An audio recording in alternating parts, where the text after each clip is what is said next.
अचेतने पुद्गल कायस्मिन् असचेतने वा परमात्म तत्वे न रोष भावो न च राग भावो भवेदियं शुद्ध दशायतीनाम्। श्री नियम सार जी परमागम।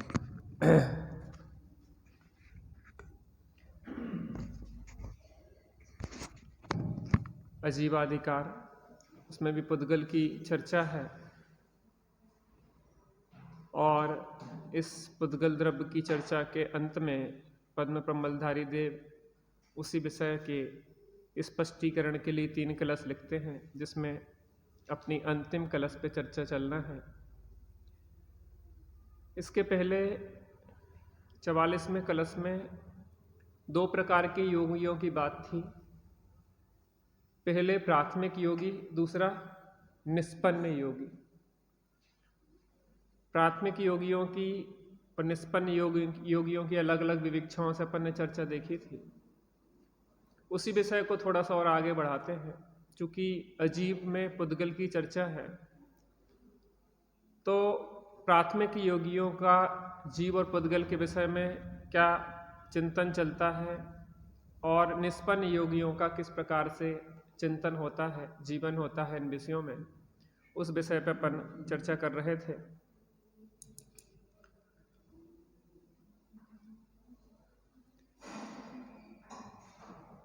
शुद्ध दशा वाले यतियों को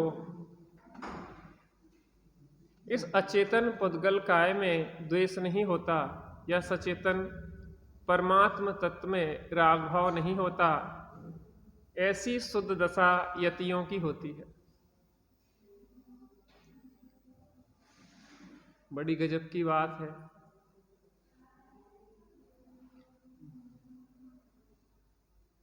परमात्मा में राग नहीं है और शरीर के जड़ के प्रति द्वेष नहीं है। किसको? शुद्धात्म सेवी जो यति है, उन्हें इस तरीके की भाव नहीं होता। इसमें अनेक दृष्टिकोण हो सकते हैं, थोड़ा उन पर विचार करें। अचेतन पुद्गल काय में द्वेष भाव नहीं होता तथा सचेतन परमात्मा में राग भाव नहीं होता। अपन ने पहले इस विषय में चर्चा की है कि प्राथमिक भूमिका वालों को यह कहा जाता है कि शरीर अशुचि है, अपवित्र है, अशरण है। लेकिन अगर वस्तु स्वरूप की तरफ से विचार किया जाए तो पुद्गल में क्या अशुचिता, पुद्गल में क्या अच्छा पुद्गल और क्या बुरा पुद्गल? पुद्गल तो पुद्गल ही है। इसलिए कोई भी वस्तु अच्छी बुरी तो होती नहीं, लेकिन बात हमारी तरफ से होती है। किसकी तरफ से होती है? हमारी तरफ से।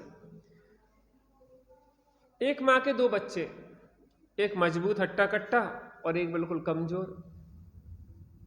ठंडियों के दिन हैं, मां कमजोर बच्चे से कहता बेटा बेटा वो ठंड में बाहर नहीं निकल जाना।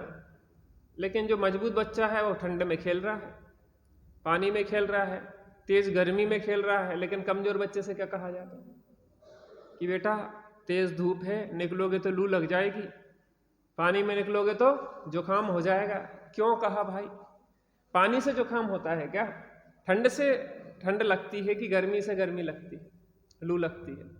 बात होती है आपके शरीर की प्रतिरोधक क्षमता से। महन भैया, आपके अंदर की प्रतिरोधक क्षमता जितनी ज्यादा होगी उतनी ज्यादा आप बाहर चीजों से प्रभावित नहीं होंगे, और जितनी कम होगी बाहर की चीजें उतनी जल्दी हावी होगी। क्या कहा? तो बात आचार्य देव सामने वाले की तरफ से कहते हैं। क्या कहा? सामने वाले की। मान लो एक दवाई है, छोटे से बच्चे के लिए कहते हैं कि चौथाई देना, थोड़ा बड़ा हो जाए तो आधा देना, और बड़ा हो तो 1 देना, और ज्यादा बड़ा हो तो 1 दिन में 2 देना। बात समझ में आती ना? दवाई तो वही है, लेकिन डोज की मात्रा कैसे बदल रही है? सामने वाले की शारीरिक स्थिति के आधार पर। ऐसे ही प्राथमिक शिष्य के लिए परद्रव्य से हटाने के लिए परद्रव्य के प्रति एक तरह से कहें तो एक द्वेष भी उत्पन्न कराया जाता है, जुगुप्सा कसाय भी पैदा करवाई जाती है। लेकिन जब वस्तु स्वरूप की तरफ से विचार करते हैं तो कोई वस्तु ना अच्छी होती है ना बुरी होती है। समस्या वस्तु में नहीं है, समस्या क्या है कि तुम जिसको देखते हो उसमें इष्ट अनिष्ट की कल्पना करके राग द्वेष करने लग जाते हो। घोड़ा होता ना घोड़ा, तो घोड़ा के आंख के बगल में क्या करते, बगल में दो ऐसे लगा देते जिसमें कि वो घोड़े को अगल बगल ना दिखे।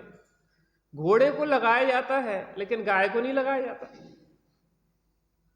गाय कहें या बेल कहें, बेल जो बैलगाड़ी चलाते हैं जो भी और हैं, क्यों लगाया जाता है? क्योंकि घोड़ा यहां वहां देखता है तो बिचकता है। क्या होता है? बिचकता है। ऐसे ही अज्ञानी जीव की क्या दशा होती है या प्राथमिक भूमिका वाले साधक की क्या दशा होती है कि परद्रव्यों से वो बहुत जल्दी प्रभावित होता। इसलिए उससे कहा जाता कुसंग का त्याग करो, सत्संग में रहो, कुगुरु कुदेव कुधर्म से दूर रहो, सच्चे देव साधुरु के निकट रहो, सत्शास्त्रों को पढ़ो।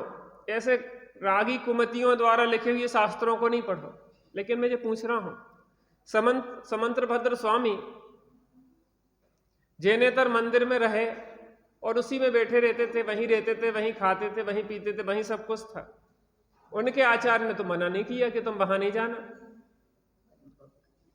क्योंकि वह इतने स्ट्रांग थे कि वो कहते थे कि मेरी श्रद्धा वीतरागी के अलावा कहीं पे झुकती नहीं है। तुम सामने किसी को रखो लेकिन मुझे उसमें वीतरागी ही निकलेंगे। जब उन्होंने कहा कि आपको दर्शन करना पड़ेगा, नहीं कि हमें कोई दिक्कत नहीं है लेकिन हमारा मस्तक तो वीतरागी के सामने ही झुकता है, तुम इसको संभाल लो क्योंकि ये फट सकती है। क्योंकि शुद्ध सम्यक दृष्टि की श्रद्धा यहां वहां कहीं पे झुकती।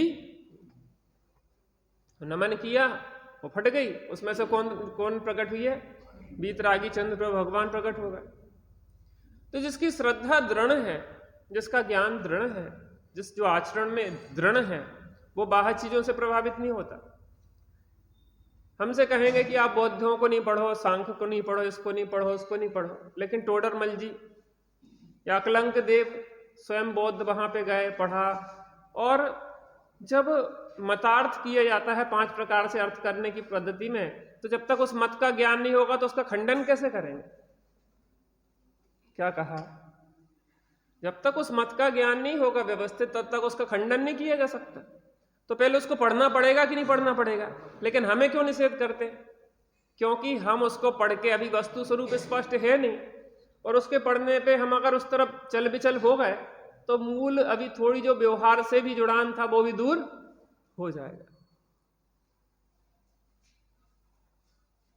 तो प्राथमिक भूमिका वालों को जिन चीजों का निषेध किया जाता है, प्रौढ़ दशा को प्राप्त योगियों के लिए अब वो चीजें विचलित नहीं करती।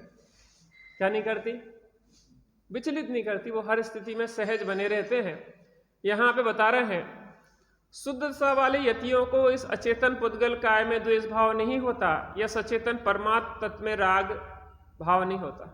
अब इसमें थोड़ा और समझें। 3 चीजें, श्रद्धान, ज्ञान और आचरण। ठीक है ना? ज्ञान में वस्तु स्वरूप स्पष्ट होता है। ज्ञान स्व को भी जानता है, पर को भी जानता है, वीतराग दशा अपने कितनी चल रही है उसको भी जानता है, अपना राग कितना चल रहा है उसको भी जानता है। श्रद्धा अब चारित्र की तरफ से देखो थोड़ा सा। चारित्र में अभी राग भाव जो चल रहा है ना, राग भाव, श्रद्धा जानती है कि किंचित राग भी उपादेय नहीं है। श्रद्धा क्या कह रही है? जो भी राग चल रहा है अस्थिरता जन्य, उसमें किंचित भी श्रद्धा अगर उसमें अपनापन करे, भलापन करे, इष्टपन करे, तो वो श्रद्धा मिथ्या हो जाए। ज्ञान अगर उसमें अपनापन करे, इष्ट माने, तो वो ज्ञान क्या हो? मिथ्या हो। चारित्र में अस्थिरता जन राग द्वेष के विकल्प चलते हैं, लेकिन श्रद्धान ज्ञान में, श्रद्धान में उसमें किंचित अपनापन नहीं होता और ज्ञान में उसमें किंचित भी उपादेय बुद्धि नहीं होती। अब चारित्र में अस्थिरता जन राग द्वेष होते हैं, क्या होते हैं? अस्थिरता जन इष्टनिष्ठ की कल्पना भी होती है। काय में? चारित्र में। अब चारित्र में एक तो इष्टनिष्ठ की कल्पना मिथ्या तो सहित की, एक तो राग द्वेष के भाव अनंतानमंदी, और दूसरी अस्थिरता जन इष्टनिष्ठ और राग द्वेष के भाव। ध्यान से समझना। देखो, टोडरमल साहब से प्रश्न किया कि राग द्वेष क्यों उत्पन्न होते हैं, तो उन्होंने कहा कि मिथ्यात्व के कारण जब पदार्थ इष्टनिष्ठ भाषित होते हैं तो राग द्वेष होते हैं। तो फिर वो कैसे दूर हो? तत्व ज्ञान के अभ्यास से जब पर पदार्थ इष्टनिष्ठ भाषित नहीं होंगे तो वो स्वयं राग द्वेष उत्पन्न नहीं होंगे। सीधी बात है ना। अब इसमें थोड़ा सा इसको समझें कि सम्यक दृष्टि को भी राग द्वेष हो रहे हैं और सम्यक दृष्टि को भी इष्टनिष्ठ की कल्पना हो रही है, और मिथ्या दृष्टि को भी इष्टनिष्ठ की कल्पना हो रही है और राग द्वेष हो रहे हैं। ध्यान से समझना इस चीज को। राग द्वेष जहां हो रहे हैं तो इष्टनिष्ठ की कल्पना भी है। क्या कहा? क्योंकि राग तब उत्पन्न होता है जब पर पदार्थ कोई इष्ट भाषित हो तो राग होता है, और पर पदार्थ अनिष्ट भाषित हो तो द्वेष होता है। अगर इष्टनिष्ठ की बात राग नहीं चल रही है तो राग द्वेष उत्पन्न ही नहीं होंगे। तो अगर ज्ञानी को भी राग द्वेष हो रहे हैं तो इष्टनिष्ठ की बात है कि इष्टनिष्ठ पदार्थ भी भाषित हो रहे हैं, लेकिन मिथ्यात्व जैसे इष्टनिष्ठ भाषित नहीं हो रहे हैं और अनंतानमंदी जैसे राग द्वेष भी नहीं है। इस बात को समझना। तो फिर क्या हो रहे हैं? अस्थिरता जन इष्टनिष्ठ की कल्पना है और अस्थिरता जन राग द्वेष है। इन चीजों को थोड़ा सा बहुत बारीकी से समझना। दोनों चीजें भी चल रही हैं, लेकिन वो इष्टनिष्ठ की कल्पना कैसी हो रही थी? मिथ्यात्व और अनंतानमंदी सहित इष्टनिष्ठ की कल्पना और राग द्वेष चल रहे थे। अब अस्थिरता जन इष्टनिष्ठ की कल्पना चल रही है और राग द्वेष चल रहे हैं। यानी कि अब उस स्थिति में अगर अपन ज्ञानी की तरफ से विचार करें तो चौथे गुण स्थान, पंचम गुण स्थान और छठवें गुण स्थान वर्ती मुनिराज। तो चौथे गुण स्थान वर्ती के अभी अप्रत्यख्यान, प्रत्यख्यान और संजुलन 3 कसाएं हैं। तो इस संबंधी इष्टनिष्ठ के भाव और राग द्वेष चलेंगे, लेकिन श्रद्धान ज्ञान में किंचित भी उपादेय बुद्धि नहीं होगी। और अगर श्रद्धान ज्ञान में उपादेय बुद्धि हो जाए तो मिथ्यात्व है, सम्यक्त नहीं है।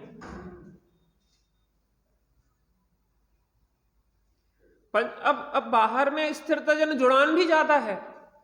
चौथे गुण स्थान वर्ती के कृष्ण लेस्या तक हो सकती है। क्या कहा? चौथे गुण स्थान वर्ती के कृष्ण लेस्या तक हो सकती है, लेकिन मिथ्या दृष्टि जैसी कृष्ण लेस्या नहीं है। फिर कैसी है? मिथ्या दृष्टि तो अन्याय नीति के लिए कृष्ण लेस्या कर सकता है, लेकिन सम्यक दृष्टि की न्याय नीति के लिए ही भाव होंगे। युद्ध लड़ेगा, मरेगा, मारेगा, सब कुछ होगा। आप इस चीज को देखो, छल ग्रहण नहीं करना, इस बात को ध्यान रखना। रामचंद्र जी के जीवन में, रामचंद्र जी के जीवन को उठा के देखें, महापुरुष पुराण पुरुषों को देखें, कितनी लड़ाई हुई महाभारत में। इतना रक्त बहा महाभारत के युद्ध में कि खून की नदियां बह गई। खून की नदियां बह गई। रामायण के युद्ध में लक्ष्मण रावण से जब युद्ध हुआ तो खून की नदियां बह गई। इतने जीवों का घात हुआ, उसके बाद भी क्या उस घात को चाह रहे थे वो? पता, अन्याय को सहन करना भी अपराध है। क्या कहा? अन्याय को सहन करना भी अपराध है, लेकिन अन्याय है क्या? आप इसके भी बहुत सारे पैमाने लगा सकते हैं। अन्याय है क्या? अन्याय का मतलब यह है कि आपके ऊपर, आपके देश के ऊपर, आपके कुटुंब के ऊपर, आपके धर्म के ऊपर अगर संकट आता है तो आप विरोधी हिंसा के त्यागी नहीं है। आपकी पत्नी को कोई उठा के ले जा रहा है, आपकी पत्नी के साथ कोई गलत कार्य कर रहा है और आप मौन होकर, मूक होकर देखते रहो, ये आप अपराधी हैं। आपके देश के ऊपर अगर कोई क्षति आती है, समझना, हमारे देश के ऊपर संकट आता है और अगर सरकार पूरी तरह से प्रयास करती है, फिर भी अगर हमारी जरूरत पड़ेगी तो कल के दिन हम सेना में लड़ेंगे,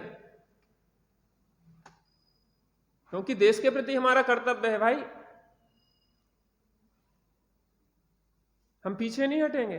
धर्मी धर्मायतनों के ऊपर अगर संकट आ जाएगा तो हम क्या करेंगे? सामने खड़े होंगे। जान दे भी सकते हैं और ले भी सकते हैं। किसकी तरह? सूकर की तरह, मुनिराज की रक्षा के लिए। इतना कुछ होने के बाद भी ज्ञानी धर्मात्मा लड़ते हैं, लड़ाते हैं, मारते हैं, मरते हैं। उसके बाद भी रामचंद्र जी अंत तक ये कहते रहे कि मुझे कुछ नहीं चाहिए रावण, मुझे माता सीता दे दो, युद्ध अभी भी बंद हो जाएगा। क्या कहा? मैं युद्ध मजबूरी में लड़ रहा हूं, मैं लड़ना नहीं चाह रहा। श्रद्धा ज्ञान का कितना बल होता है, आप इस चीज का विचार करो। चारित्र में इतनी तीव्र कृष्ण लेस्या, मरने मारने के भाव, और लाखों करोड़ों मर रहे हैं उनके माध्यम से। उसके बाद भी श्रद्धा ज्ञान में किंचित भी उपादेय बुद्धि नहीं होती। श्रद्धा में बिल्कुल भी नहीं चाहते, ज्ञान में नहीं चाहते, उपादेय बुद्धि नहीं होती कि ये करना है। हर क्षण यही कचोटता रहता है कि हमें करना नहीं चाहते लेकिन करना पड़ रहा है, मजबूरी है। तो चौथे गुण स्थानवर्ती को जो है राग द्वेष चलते हैं, इष्ट अनिष्ट की कल्पना होती है, लेकिन मिथ्यात्व अनंतानुबंधी जन्म नहीं होती। अब लेकिन अप्रत्यक्ष अनंतानुबंधी, अप्रत्यक्षान गई, प्रत्यक्षान और संजुलन कसाय पंचम गुण स्थानवर्ती की है। अब ऐसे युद्ध वगैरह नहीं लड़ेगा वो, उसकी कसाएं अब वैसी नहीं है पंचम गुण स्थानवर्ती के। अब कसाएं बहुत सिमट गई हैं उसकी, लेकिन अभी भी है। अगर परिवार कुटुंब पे कोई संकट आता है, व्यापार धंधा कर रहा है, उस पर कोई समस्या आती है, तो उसको भी उसका प्रतिरोध करने का भाव आता है। आरंभी उद्योगी और विरोधी हिंसा वहां भी चलती है, संकल्प ही हिंसा का त्यागी होता है, लेकिन वैसा तीव्रता नहीं होती। श्रद्धा ज्ञान की तो जैसी चौथे गुण स्थानवर्ती वैसी इसकी भी है। चारित्र में अब इसकी क्या है, अस्थिरता कुछ कम हुई है। अब राग द्वेष वैसे नहीं होते, वैसी इष्टनिष्ठ के भाव नहीं बनते। अब मुनिराज की दशा में आ जाए, मुनिराज तो परिपक्व योगी हो गए हैं, 3 कसायों का अभाव हो गया है। 3 कसाय के अभाव में श्रद्धा ज्ञान तो और वैसा ही है, दृढ़ है, लेकिन चारित्र में अब वैसी जैसे पंचम गुण स्थान के में अस्थिरता रहती थी वैसी नहीं है। अब एकदम दृढ़, मात्र संजुलन कसाय शेष है। पाप भाव का तो लेस ही नहीं है, लेकिन फिर भी किंचित कभी कभी गौतम स्वामी जैसा भाव आ जाता है। महावीर भगवान की देशना सुनते सुनते जब अचानक उनका मोक्ष हो गया, योग निरोध हो गया, मोक्ष हो गया, भाव आया, अरे गुरु का विरह हो गया। 3-3, 4-4 टाइम दिव्य देशना का रसपान करते थे, अब गुरु नहीं है, कौन मेरा मार्गदर्शन करेगा?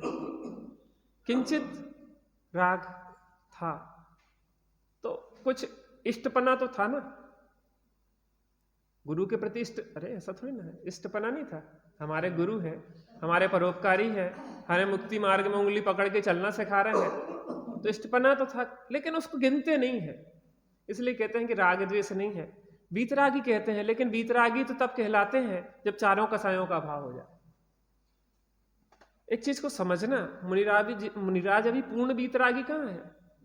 मुख्यता से वीतरागी इसलिए कहा जाता है, शुक्ल संचलन कसाय बहुत हल्की होती है और वो उसको गिना नहीं जाता। जैसे कि सम्यक दृष्टि के श्रद्धा ज्ञान की तरफ से कह देते हैं कि भोग भी निर्जरा के हेतु है, लेकिन अभी भी बंद तो होता है ना। बंद नहीं होता सम्यक दृष्टि को, अनंतानुबंधी जैसा महान बंद नहीं होता, इसलिए कहते तो नहीं होता, लेकिन अभी अप्रत्यख्यान प्रत्यख्यान और संजुलंजन तो बंद होता है। मुख्यता गुणता, हम इसलिए इन बातों की सूक्ष्मता पे जाने का प्रयास करते हैं कि इन चीजों की सूक्ष्म जो संधि है उसको हम समझ पाए। लेकिन मुनिराज को इतनी हल्की राग द्वेष की चीजें चलती हैं कि वो गिनने में नहीं आती, गिनने में नहीं आती। तो गौतम स्वामी को भी हल्का खेद हुआ, लेकिन तत्काल संभले। चूंकि क्या होती है, उसका समय बहुत थोड़ा है, पानी पे खींची हुई रेखा जैसा है, यहां उठी तो यहां गई, यहां उठी यहां गई। पानी पे खींची रेखा कितनी देर टिकती है?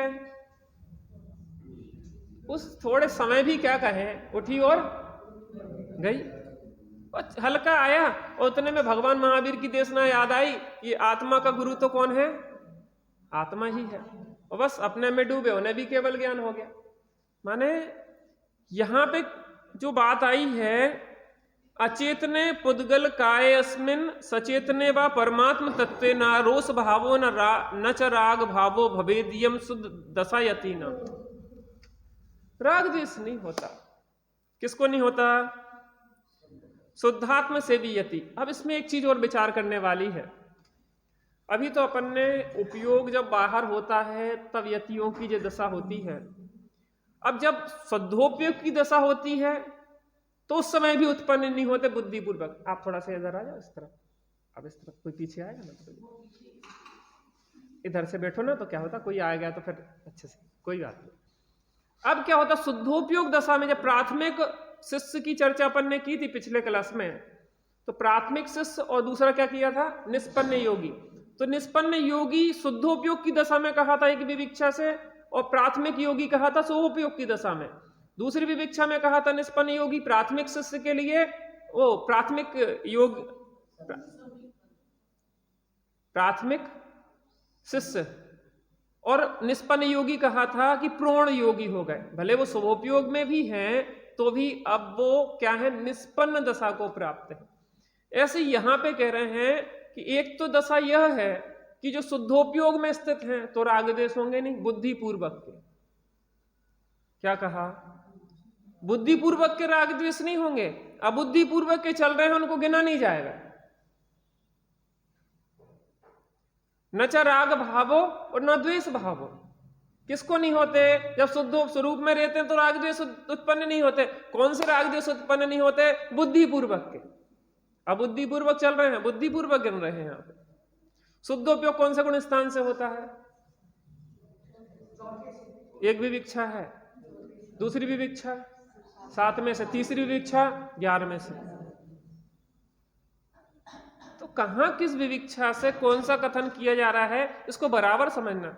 चौथे गुण स्थान में कहा जाता है जो क्या हुआ है, स्वरूपाचरण चारित्र है। 7वें में क्या है, अबुद्धिपूर्वक के विकल्प छूट, वो बुद्धिपूर्वक के विकल्प छूट गए, अबुद्धिपूर्वक के रह गए।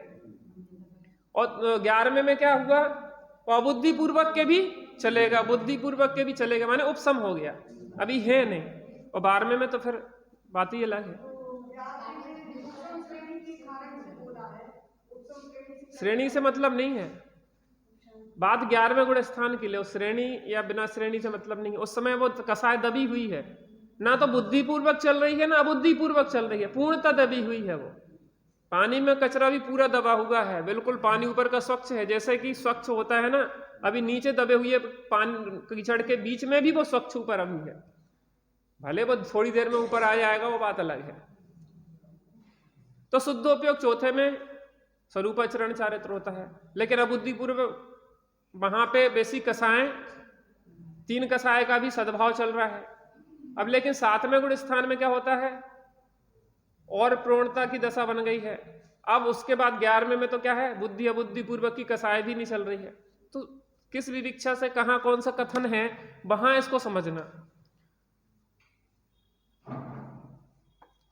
अब चूंकि अचेतन पुद्गल काय में द्वेष भाव नहीं होता और सचेतन परमात्म तत्व में। अब इसमें एक चीज और देखें,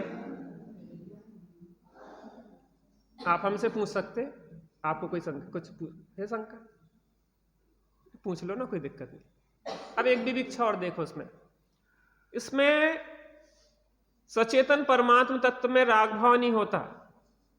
अब सचेतन परमात्म तत्व, परमात्मा 2 प्रकार के होते हैं, एक कारण परमात्मा होता है और एक कार्य परमात्मा। अब कार्य परमात्मा माने अनंत सिद्ध दशा है जो भगवान है, तो भगवान के प्रति राग नहीं होता और पुद्गल आदि के प्रति द्वेष नहीं होता। क्या कहा? क्या कहा?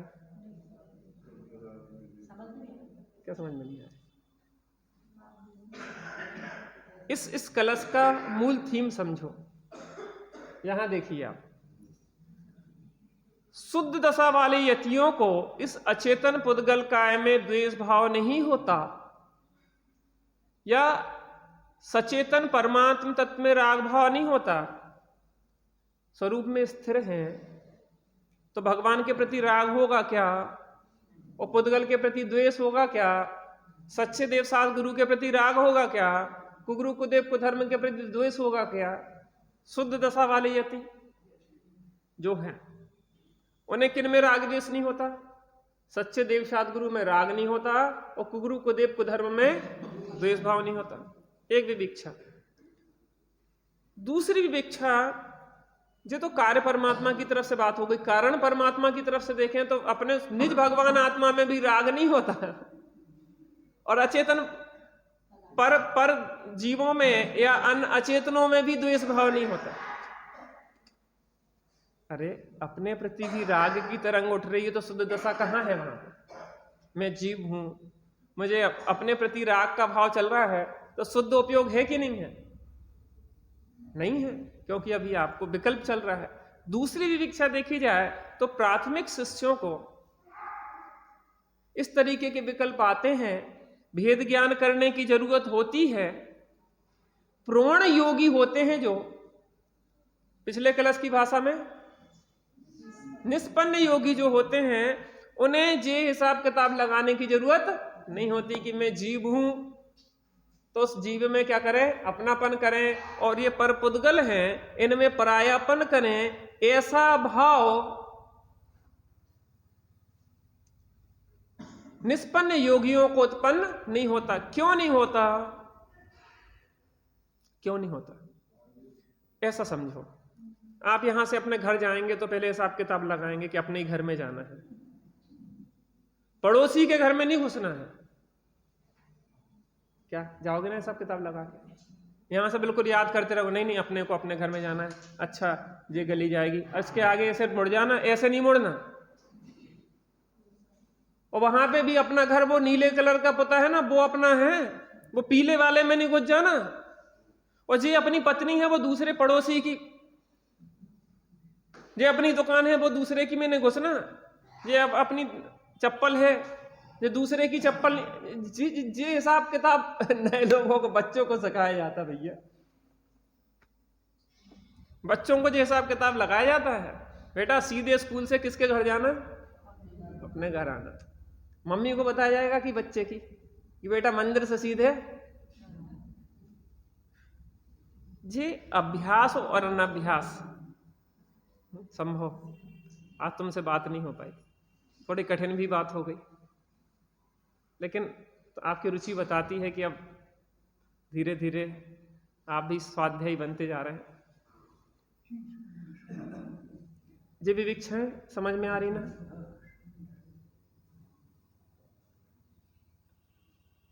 ऐसी शुद्ध दशा यतियों की होती है। स्वामी जी का प्रवचन देखते हैं उस पर। आहा शुद्ध दशा वाले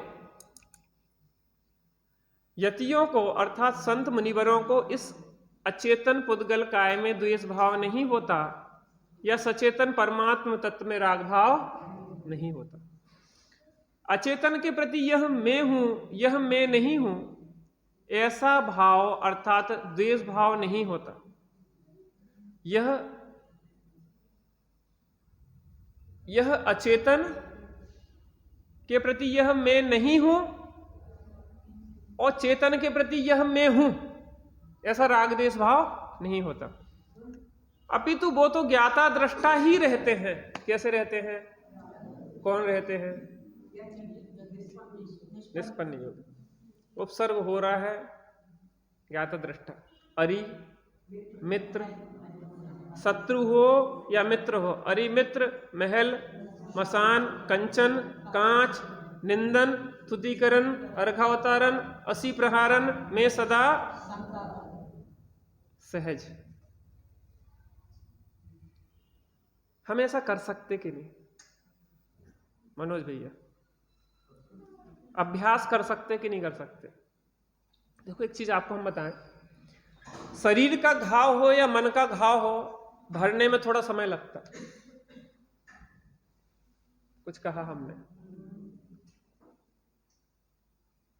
हेमा बहन जी, हफ्ते के हफ्ते? ऐसा थोड़ी ना होता। शरीर का घाव हो या मन का घाव हो, भरने में समय तो लगता है। मन का घाव और शरीर का घाव आपकी प्रतिरोधक क्षमता पे निर्भर है कि कितनी जल्दी भरेगा। किसी का घाव जल्दी भर जाता, किसी को डायबिटीज हो महेंद्र भैया तो घाव भरने में टाइम लग जाता। लेकिन घाव भरना कितनी जल्दी है जिसमें पुरुषार्थ है आपका। कोई भी चीज घटना घटी, आपका मन में एक घाव बन गया, एक पीड़ा बन गई। अब क्या होता है कि इसमें आप कितनी स्तर पे, किस स्तर पे खड़े हैं, आपकी साधना की कितनी परिपक्वता है, आप उतनी जल्दी डैमेज कंट्रोल कर लेंगे। देखो हर देश का अपना एक डैमेज कंट्रोल विभाग होता है।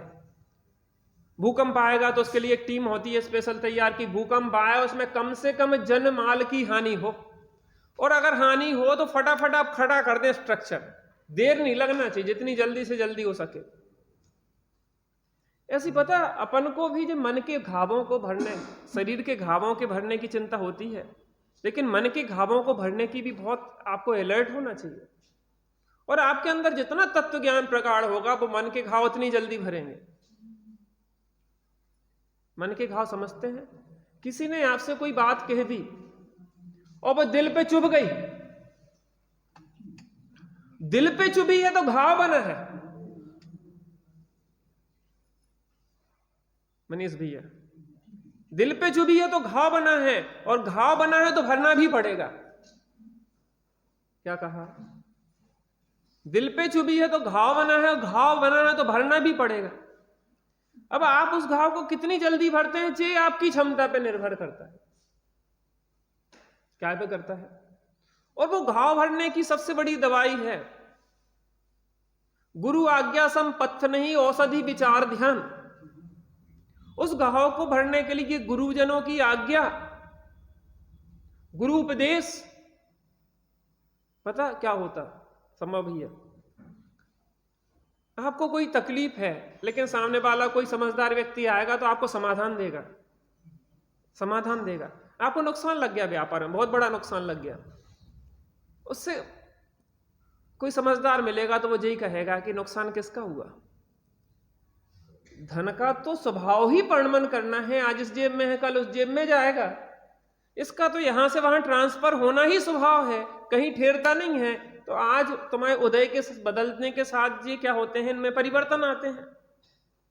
तो उदय बदला जैसे आपका, तो पाप का उदय आया तो संपत्ति यहां की वहां होगी। ये तो वस्तु का स्वरूप है, तुम्हारे पुरुषार्थ या तुम्हारे करने से कुछ होने वाला है नहीं है। व्याकुल होना तो दुख से बचने का कोई उपाय नहीं, होगा भारी पाप बंद ही होवे भव अपाय नहीं। आपके पास कोई संकट आया और आप विचलित होगा तो संकट बढ़ जाएगा। संकट के समय आप जितने स्थिर रहेंगे संकट उतना छोटा होगा। क्या कहा? आप जितने बड़े होंगे उतना संकट छोटा होगा, और आप जितने छोटे होंगे उतना संकट बड़ा होगा। संकट तो संकट है। मैं जो पूछ रहा, जी टेबल भारी है कि हल्की है?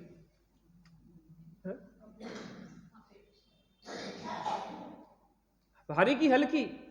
जी हल्की भारी कुछ नहीं है, वो आप अपनी ताकत से देखेंगे तो आपको भारी लग रही है। और गामा पहलवान को बुला दो तो एक उंगली पे यूं उठा देगा, अरे ये तो बहुत हल्की है। वो जो मन का घाव है, उस मन के घाव को भरने में आपके तत्व ज्ञान की कितनी प्रौढ़ता है, वो इतनी जल्दी भरेगा। और अगर आप प्रारंभिक हैं तो थोड़ा समय लगेगा, और आपका तत्व ज्ञान ही नहीं है तो जिंदगी भर कमर जैसे 10 भाव तक बेर बांधे रहोगे, वो छूटने वाला नहीं। ऐसे यतियों की बात है। एक तो प्रोण दशा को प्राप्त है, एक प्राथमिक दशा को प्राप्त यतिवर है। प्राथमिक दशा में जे भगवान हमारे लिए भले हैं और जे परद्रव्य का लक्ष्य करना हमारे लिए बुरा है, इष्ट अनिष्ट की कल्पना राग द्वेष चलते हैं। लेकिन प्रोण दशा को प्राप्त है, उन्हें कोई जे भाव उत्पन्न नहीं होते, सहज ही भेद विज्ञान निरंतर वर्तता। समझ में आया? बहुत गंभीर बातें हैं, ये बहुत गंभीर बातें हैं, और जिनको हम अगर अपने जीवन में अप्लाई करेंगे ना, तो हमारा जीवन भी उन अपने संतों जैसा धीरे धीरे हमारे जीवन में ढलता चला जाएगा। आज स्पेशल अपन कौन बनेगा ज्ञान शिरोमणि देखते हैं 10 मिनट के लिए। चलिए।